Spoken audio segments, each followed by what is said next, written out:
Hi class, Roman expansion continues for centuries before reaching its peak in the 2nd century of the Common Era.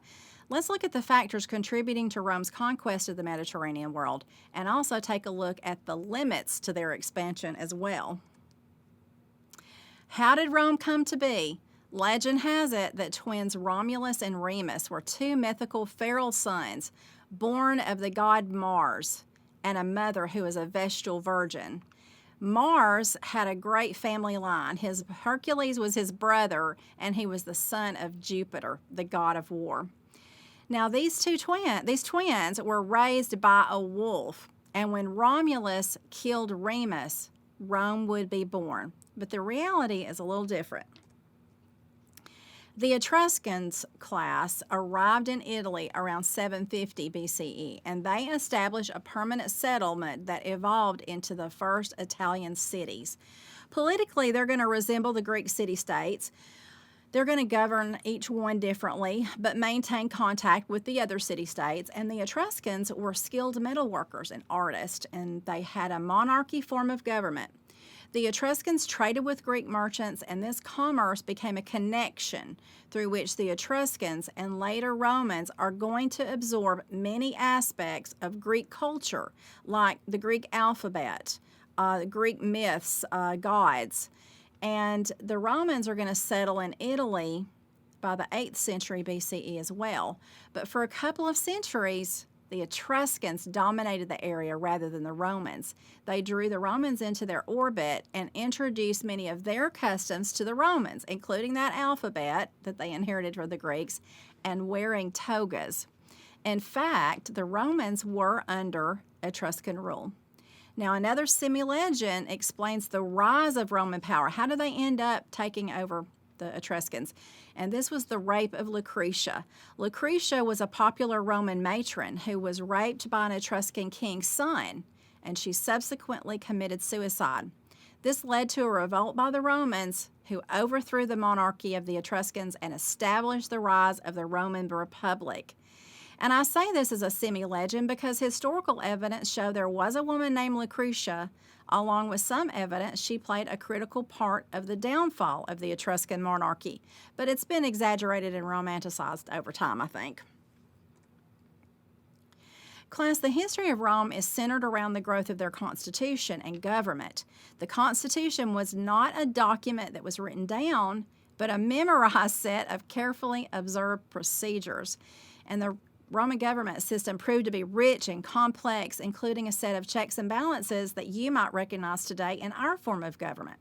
And it starts with consuls or magistrates, two supreme military officers who were sort of form the executive branch. They were the praetors, who were judges. You got to have a Supreme Court, right? Dictators were appointed and surpassed the consuls or magistrates. But then there was the Senate, 300 elder statesmen. This was the legislative branch. They were over the citizen assembly, who did all the voting. An appointment to be part of the Senate lasts for life. You couldn't get voted out. Two primary social classes existed in Rome. The patricians, about 5 to 7%, they made up Roman aristocracy. They were wealthy landowners who held the political power and normally made up the Senate. And the plebeians, 93%, the common people of Rome class, the assembly. Now, I recently was studying about the plebeians, and typically they might own a plot of land, they might own a small business, but not always. It will take a lot of reforms before the plebeians will be able to gain more in the way of society inside Rome. Over time, these problems, there's going to be some problems that emerge, and a series of civil wars or struggle of the orders are going to break out. There's a lot of attempt to reform problems within the Roman society. For example, plebeians could not marry a patrician. So besides those kinds of things, it had a lot to do with land and slavery.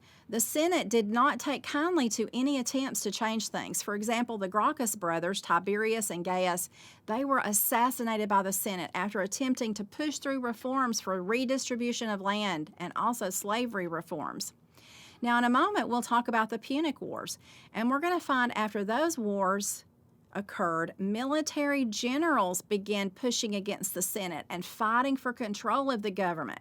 This is going to ultimately lead us to the decline of the Roman Republic and the rise of the Roman Empire.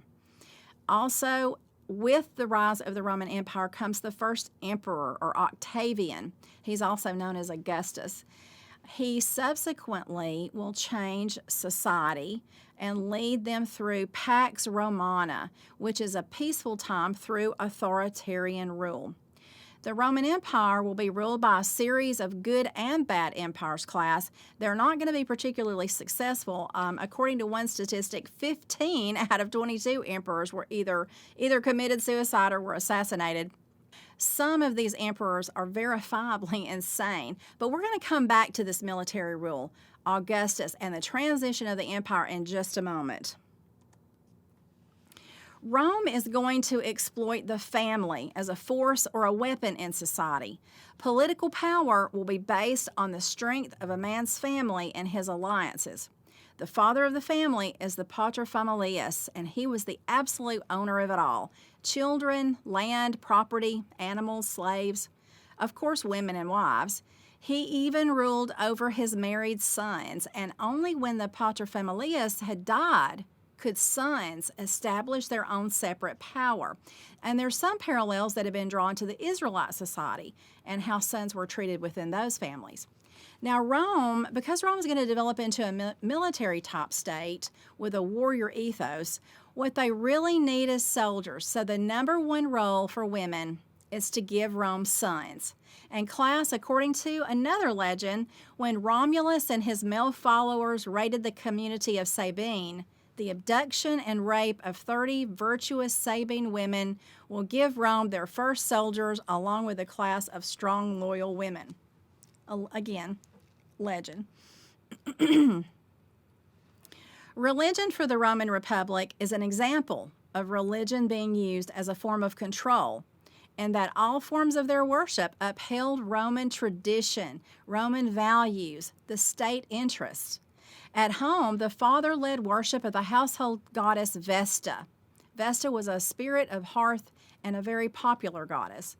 One exception for women not being in control, not being under the control of men, will be Vestal virgins.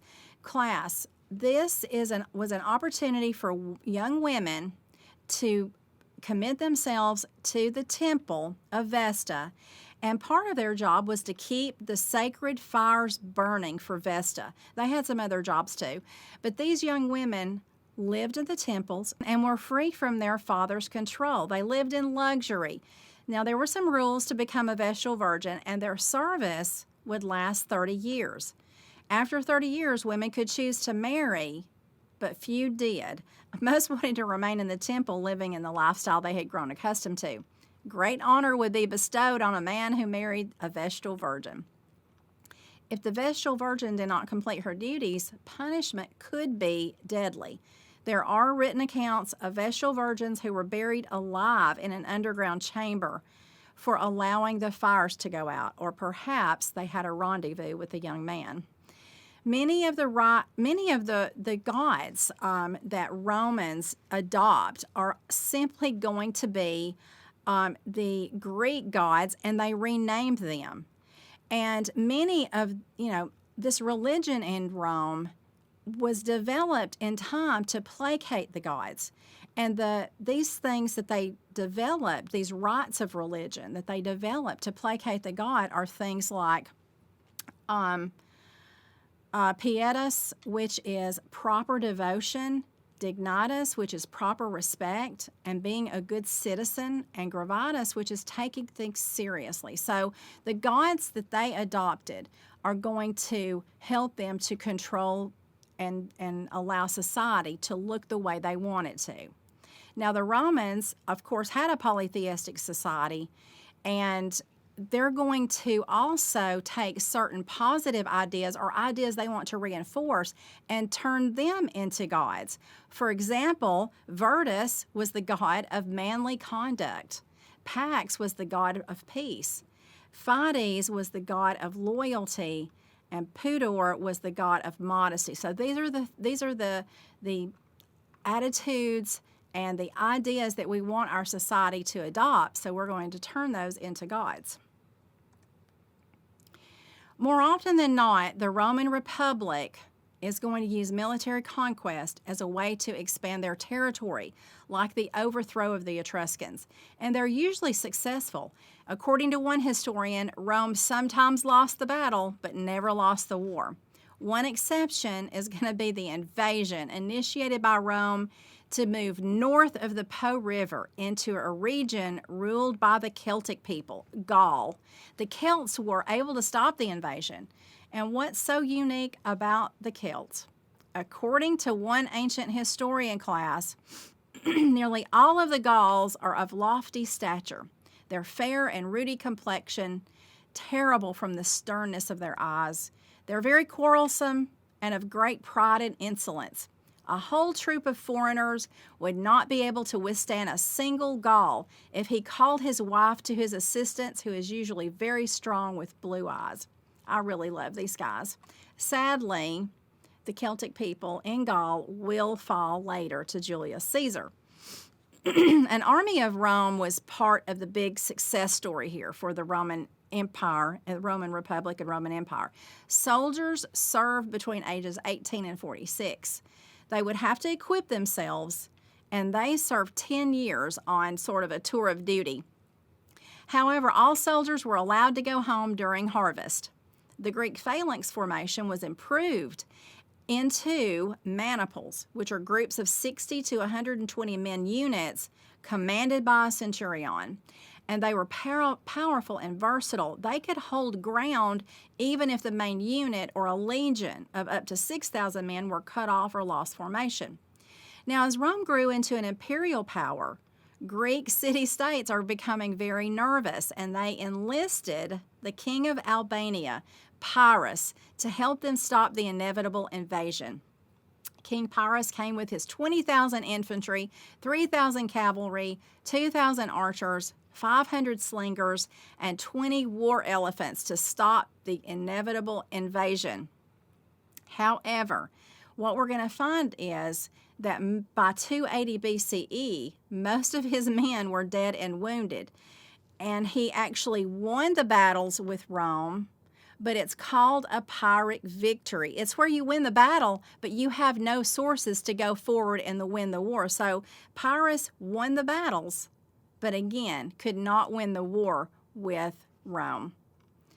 So Pyrrhus is going to abandon his Greek post, and by 256 BCE, all of the Italian peninsula and Greek city-state system were under the control of Rome. One way Romans were successful in controlling conquered peoples is through the offer of Roman citizenship and Roman law. So what's so special about Roman law and Roman citizenship? They were given protections and rights and privileges that would be afforded only to Roman citizens. Now, I've pulled in a list of those for you to look at within Canvas. So take a minute and look at the Roman laws and take a look and see how similar that you feel that they are to our laws today. And this is an artist rendering of a Roman legion and a soldier. And then I wanted to show you a map of the Celtic people during this time. They covered the area, what we would know as France today, and then on into Great Britain and the British Isles. I'm going to pause here, class, and I'm going to pick up with the Punic Wars.